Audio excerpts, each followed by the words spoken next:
الحمدللہ وحدہ والصلاة والسلام علی من لا نبی بعدہ اما بعد فاعوذ باللہ من الشیطان الرجیم بسم اللہ الرحمن الرحیم۔ گناہوں کی دو قسمیں ہیں، ایک کو کہتے ہیں گناہ صغیرہ اور دوسرے قسم کو کہتے ہیں گناہ کبیرہ۔ گناہ صغیرہ چھوٹا گناہ، چھوٹے گناہوں کو کہتے ہیں جو وضو کی برکت سے معاف ہو جاتے ہیں، نماز کو چلتے چلتے قدموں نماز کی طرف مثلا جتنے قدمیں آپ اٹھاتے ہیں اس سے معاف ہو جاتے ہیں۔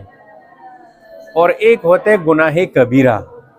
گناہ کبیرہ وہ گناہ ہوتا ہے کہ جس گناہ سے جب تک توبہ نہیں کیا نا اس وقت تک وہ معاف نہیں ہوتے، اور اگر کوئی بندہ گناہ کبیرہ کرتے کرتے مر گیا تو یہ جہنم کی آگ میں جلے گا، سزا کاٹے گا اگر مومن ہے، اس کے بعد یہ جنت میں جائے گا۔ اب گناہ کبیرہ بہت سارے ہیں، بہت سارے ہیں۔ آج ہم ایک گناہ ہے جو کبیرہ گناہ ہے، جو مہلک گناہ ہے، جو بہت بڑا گناہ ہے، جس کی سزا بہت زیادہ سخت ہے، اس کے بارے میں بات کریں گے، اور وہ ہے تکبر۔ کیا؟ تکبر۔ یہ بہت بڑا گناہ ہے۔ یہ کوئی بندہ اگر تکبر کی حالت میں تکبر کرتے کرتے مر گیا، اس تکبر سے اس نے توبہ نہیں کیا تھا اور اسی حالت میں مر گیا، تو پتہ ہے قیامت کے دن یہ جو جنتی لوگ ہیں نا، جنت میں جانے سے پہلے 500 سال پہلے اس کو جنت کی خوشبو محسوس ہوگی کہ ہم اب جنت قریب آ رہا ہے۔ 500 سال پہلے اس کو خوشبو محسوس ہوگی۔ اور یہ جو متکبر بندہ ہوگا نا، جس نے تکبر کیا ہوا ہوگا، یہ بندہ جنت کی خوشبو بھی نہیں سونگھ سکے گا جب تک یہ جہنم میں جا کر وہاں پر سزا نہ کاٹ لے۔ اتنی جو ہے خطرناک گناہ ہے۔ اب میں ایک حدیث سناتا ہوں، توجہ سے اس کو سننا ہے، اور پھر تکبر سے بچنے کی تدبیر کیا کیا ہے، ہم کیسے تکبر سے بچیں، سمجھ آ رہی ہے؟ تو سب سے پہلے یہ حدیث ہے کہ رسول اللہ صلی اللہ علیہ وسلم نے ارشاد فرمایا کہ وہ شخص جنت میں داخل نہیں ہوگا جس کے دل میں ذرہ برابر بھی تکبر ہوگا۔ ذرہ، ذرہ کسے کہتے ہیں آپ کو پتہ ہے؟ روشن دان جس وقت کھلا ہوا ہو، اس میں جب سورج کی وہ کرنیں پڑتی ہیں نا، اس میں آپ نے دیکھے چھوٹے چھوٹے ذرات ہوتے ہیں ایسے، اس کو کہتے ہیں ذرہ۔ کہ جس آدمی کے دل میں ذرہ برابر بھی تکبر ہو، یہ جنت میں داخل نہیں ہوگا۔ اب یہ سن کر ایک صحابی نے عرض کیا، ایک شخص نے عرض کیا، صحابی تھا، تو اس نے کہا یا رسول اللہ، اگر کوئی بندہ یہ پسند کرتا ہے کہ اس کا لباس عمدہ ہو، یعنی اچھا لباس ہو، اور اس کی جوتے اچھے ہوں، یعنی وہ صحابی یہ پوچھ رہا تھا کہ کوئی شخص اپنی پسند اور خواہش کے تحت اچھا لباس پہنے اور اچھا جوتا استعمال کرے، یا رسول اللہ یہ تکبر تو نہیں ہے کہ میں نے خوبصورت جوڑا پہن لیا اور میں نے اچھے قسم کے جوتے وہ پہن لیے، تو آیا یہ تکبر ہے؟ صحابی نے یہی پوچھا کہ یا رسول اللہ یہ تکبر ہے؟ تو آپ علیہ الصلوۃ والسلام نے فرمایا کہ یہ تکبر نہیں ہے۔ آپ علیہ السلام نے فرمایا کہ یہ تکبر نہیں ہے، ٹھیک ہے؟ تکبر کیا ہے؟ اچھا، آپ علیہ السلام نے اس کے جواب میں کیا فرمایا؟ سب سے پہلی بات کہ اللہ تعالیٰ جمیل، یعنی اچھا اور آراستہ ہے۔ ان اللہ جمیل، کہ اللہ پاک کیا ہے؟ جمیل، یعنی اچھا، خوبصورت اور آراستہ ہے، اور جمال یعنی اچھائی اور آراستگی کو پسند کرتا ہے، یعنی صفائی ستھرا۔ یہ تو ایمان ہے، یہ تو نہیں صرف ایمان ہے کہ بندہ صاف ستھرا رہے، اس کے کپڑے صاف ستھرا ہو، اس کو جوتا صاف ستھرا ہو، اس کی ٹوپی صاف ستھری ہو، یہ تو نظافت ہے، یہ تو خوبصورتی ہے، اور اللہ پاک خوبصورتی کو پسند کرتا ہے۔ اللہ پاک خود خوبصورت ہے، خود آراستہ ہے، اور خوبصورتی کو اللہ پاک پسند کرتا ہے۔ کوئی گندا رہتا ہے نا، گندا، اس کو اللہ پاک پسند نہیں کرتا۔ خوبصورت یعنی خوبصورت سے مطلب یہ نہیں ہے کہ سرخی پاؤڈر لگاؤ، سمجھ آ رہی؟ خوبصورتی کا مطلب یہ ہے کہ آپ کے لباس صاف ستھرا ہو، گندا نہ ہو، ٹوپی اور اسی طرح جو ہے چادر وغیرہ، یہ اس طرح سر پہ تیل لگانا، داڑھی پہ تیل لگانا، ناخن کاٹنا، مچھی سنوارنا، ٹھیک ہے؟ تو یہ ساری چیزیں اس طرح خوبصورت۔ اب آپ آتے ہیں کہ نبی علیہ السلام صحابی کو تکبر سمجھا رہے ہیں کہ تکبر ہے کیا چیز۔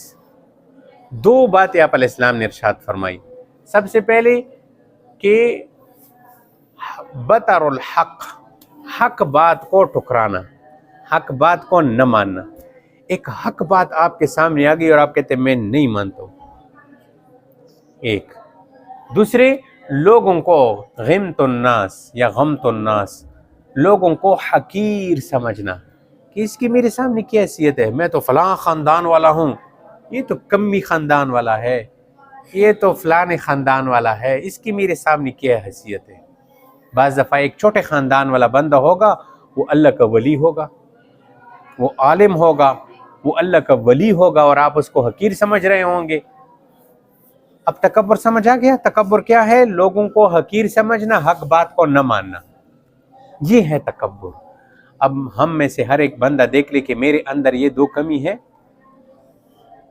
ہمارے سامنے حق بات آتی ہے، قرآن حق ہے، حدیث حق ہے، دین اسلام شریعت یہ حق ہے، میرے سامنے اللہ پاک کے احکامات آتے ہیں، دین کے احکامات آتے ہیں، اللہ پاک کے جو ہے احکامات میرے سامنے آ جاتے ہیں، نبی علیہ السلام کے مبارک طریقے میرے سامنے آ جاتے ہیں. آیا میں اسی منہ موڑتا ہوں یا اس کو قبول کرتا ہوں؟ آیا اس پہ عمل کرنے والا ہوتا ہوں یا اس سے منہ موڑتا ہوں؟ شریعت نے آپ کے بارے میں ایک فیصلہ کر لیا کہ آپ کے بارے میں فیصلہ یہ ہے، اور آپ نے کہا کہ میں اس کو نہیں مانتا ہوں، میں اپنے روایات کے مطابق جو ہے اس فیصلے کو حل کروں گا. یہ بس تکبر ہے، تکبر. اور لوگوں کو حقیر سمجھنا، اپنے آپ کو ان سے بڑا سمجھنا کہ میں ان لوگوں کی میرے سامنے کوئی حیثیت نہیں ہے. ایسے اب آتے ہیں اس بات کی طرف کہ اب جب ہمیں یہ پتہ چلا کہ تکبر تو بہت خطرناک چیز ہے، یہ تو ایک ذرہ بھی کسی کے دل میں ہوگا جنت میں جائے گا، جنت میں داخل نہیں ہو سکے گا. اللہ، اب میں کیسے تکبر سے بچوں؟ شریعت نے ہمیں تکبر سے بچنے کے کچھ طریقے بتائے ہیں، کچھ نو باتیں بتائی ہے. توجہ سے سننا. سب سے پہلے اللہ تعالیٰ کی عظمت کو یاد رکھنا کہ میں کیا ہوں کہ میں اپنے آپ کو بڑا سمجھوں. مجھ سے، ساری کائنات سے، سارے جہان سے اللہ سب سے بڑا ہے، اللہ عظمت والا ہے. اللہ پاک اگر ابھی مجھے پٹخ کے زمین پہ مار دے، ہاں اللہ پاک ابھی میرے اوپر عذاب نازل کر دے، تو میری کیا حیثیت رہے گی؟ میری طاقت کہاں چلی جائے گی؟ پھر اللہ کی بڑائی کو، اللہ کے خوف کو یاد رکھو گے نا، پھر تکبر نہیں ہوگا. آج ہمارے دلوں سے اللہ کی عظمت نکلی ہوئی ہے، اس لیے تکبر کرتے ہیں. نمبر 2، اپنے کمزوریوں پر غور کرنا کہ تو تکبر کرتا ہے.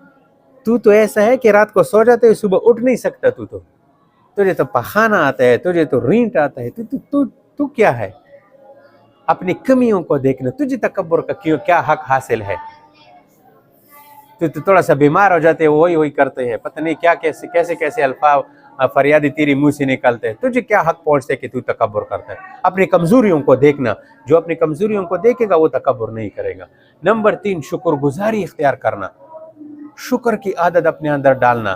یا اللہ، اگر آپ نے مال دیا ہے، بنگلہ دیا ہے، گاڑی دی ہے، مکان دیا ہے، یا اللہ یہ خاص آپ ہی کا فضل ہے. یا اللہ میرے کوئی جو ہے اس میں کمال نہیں ہے، فقط تیری جو ہے رحمت ہے اللہ کی، تو نے مجھے سب کچھ دیا ہوا ہے.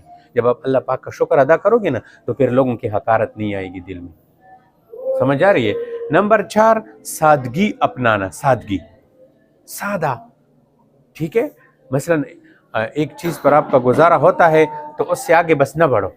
خواہ جو ہے ایسے لوگوں کی طرز و طریقے مت اختیار کرو جو متکبرین، تکبر کرنے والے اختیار کرتے ہیں.